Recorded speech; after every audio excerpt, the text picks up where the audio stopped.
Well, Linlin is from the China Chamber of Commerce to the EU and joins me now. What outcomes would businesses hope to see from this latest China-EU talks? Thank you very much for having me. We, speaking from the business point of view, would definitely hope for the best, which means that China and the EU can prevent a trade war from happening, or at least they can manage the differences and manage the disagreements and find some way out from these current trade tensions or trade frictions. Now, the EU has raised concerns, hasn't it, about possible trade imbalances. How are Chinese businesses in Europe looking at that discussion? Because it's not clear-cut, is it? We do think that we should have a holistic picture of the trade situation. For instance, that the intra-trade in 2025 was 5 times more than the EU's trade with China. And don't forget that the EU as a whole is a surplus economy, which means they export more to the outside world than import.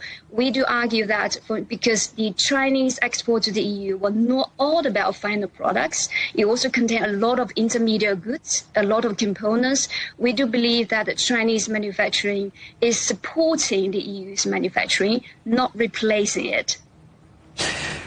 Beyond EVs, what, in your opinion, is creating the most uncertainty right now? Is it critical minerals, is it export controls, or is it new trade measures?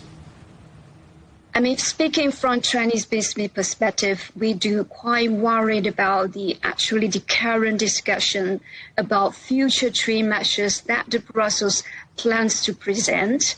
We know so much talks about the trade imbalance and overcapacity and so on and so on. So we understand that the Brussels is now moving next steps to, for instance, to include safeguard measures and to present diversification instruments, and for instance, to introduce Procurement Act in September. For instance, there are probably more measures are coming.